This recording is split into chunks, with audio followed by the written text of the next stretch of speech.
Welcome to the course 5021 Design of Machine Elements. In this lecture, we are discussing about bolts of uniform strength.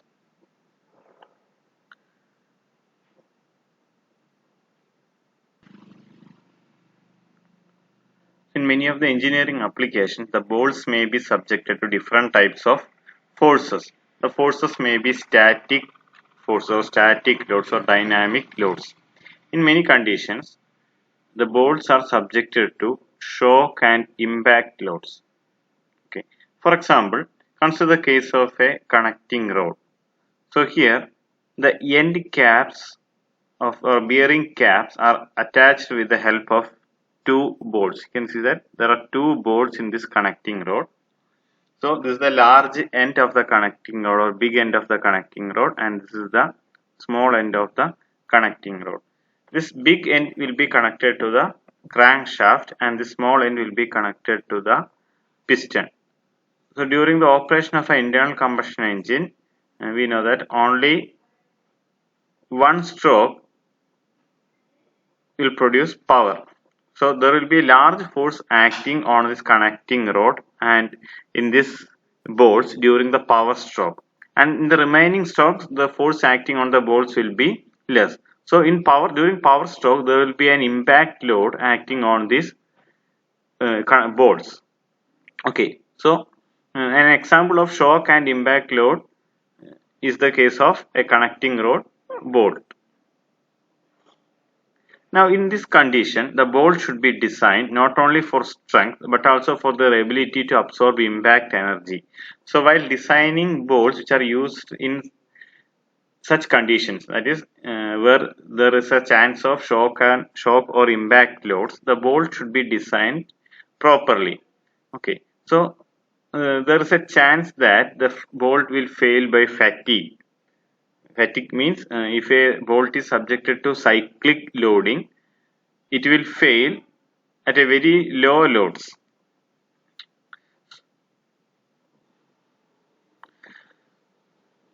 So under this condition, we have to design the bolts such that it should have the ability to absorb impact energy. The energy should be absorbed by the energy, sudden impact should be absorbed by the material of the bolt. Now we have a well-known expression for the strain energy stored. When a material is subjected to an external force, it will store the strain energy in its material. The strain energy stored is equal to half into stress into strain. Okay. Now consider the case of a bolt as shown in this figure. So in this bolt, this is the bolt head. This is the shank portion. And this is the threaded portion.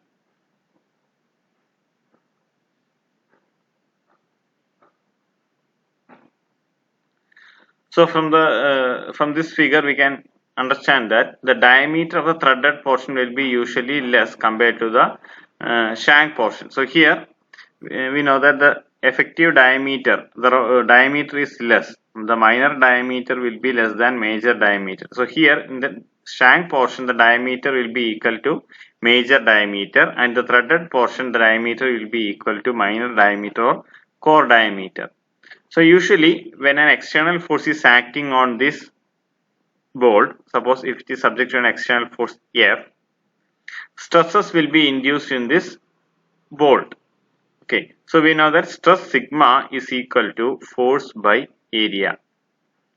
So here in the threaded portion, that is in the threaded region, the cross-sectional area is minimum compared to the shank portion or the unthreaded region. So here cross-sectional area in this portion I am marking as 1 and this is 2. 1 is the unthreaded region or shank portion and 2 is the threaded portion. In part 1 the cross-sectional area is large and in part 2 cross-sectional area is minimum. Why? Because there is a thread in that region. So the stresses will be maximum in the threaded portion and the stresses in the shank portion will be less compared to stresses at the stress induced at the threaded region. So what will happen? The maximum energy will be stored where the stress is maximum. So when a bolt is subjected to an impact load, the energy stored will be concentrated mainly in the threaded region. Okay, so this threaded region is, there is a chance of failure in this threaded portion.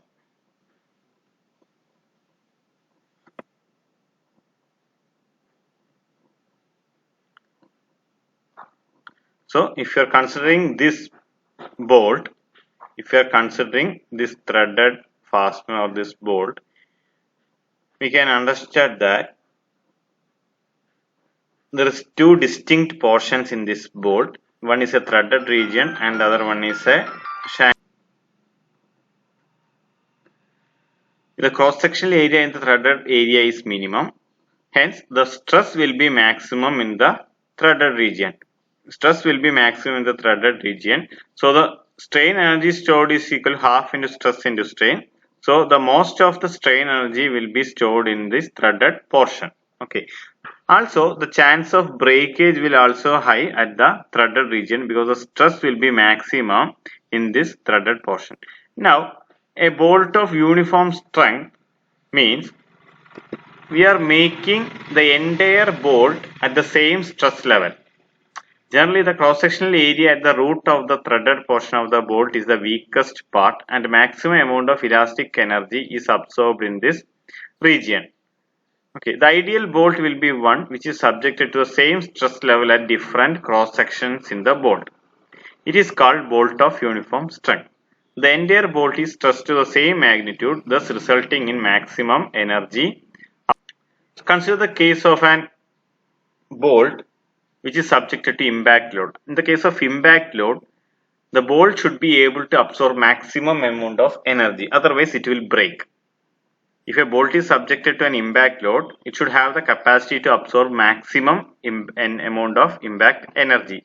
So if you want to increase the amount of energy absorption, the stress should be more. That means the stress induced throughout this bolt should be same. So what we have to do? We have to make sure that the stress induced in the shank portion, that is I am marking it as 1, and stress induced in the threaded portion should be same. Such a bolt is known as bolt of uniform strength. If the stress induced throughout the bolt is same, such a bolt is known as bolt of uniform strength. Okay. So we are using two methods for making a bolt of uniform strength. So we know that stress sigma is equal to force by area.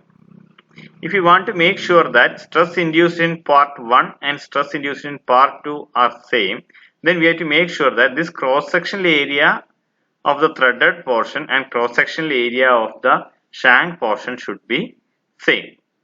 Then only we will get the same stress magnitude at part 1 and part 2.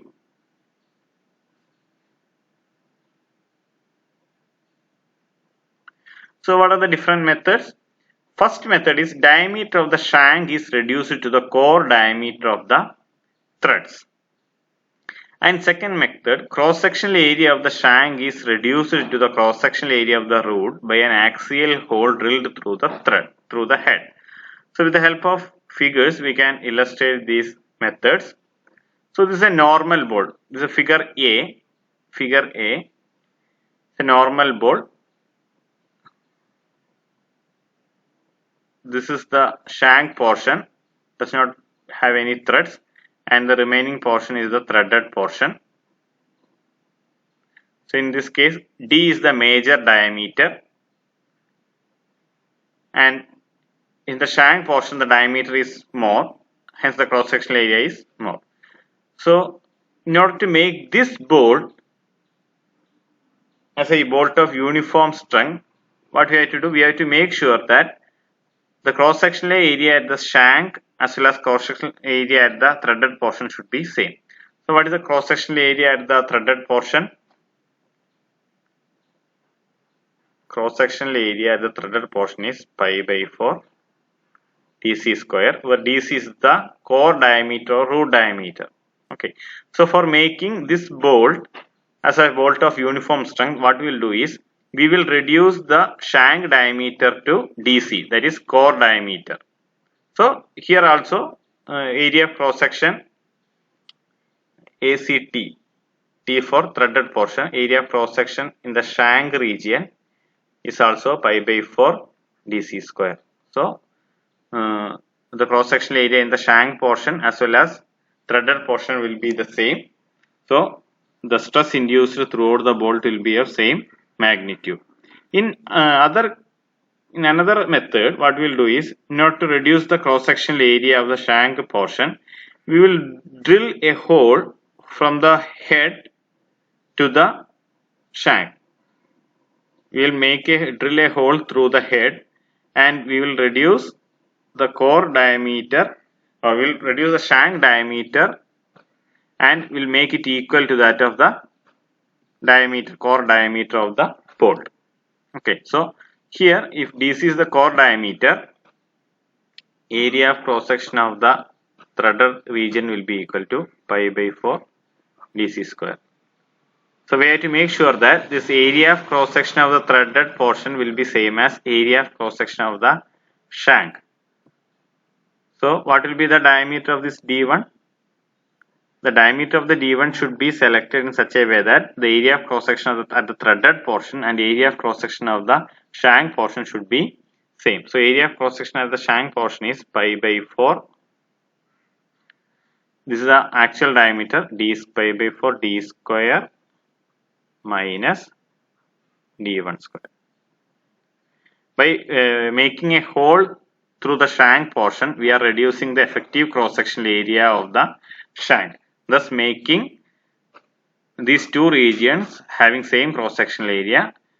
Hence the stress induced in both shank as well as threaded portion will be same. So these are the two methods to produce bolts of uniform strength.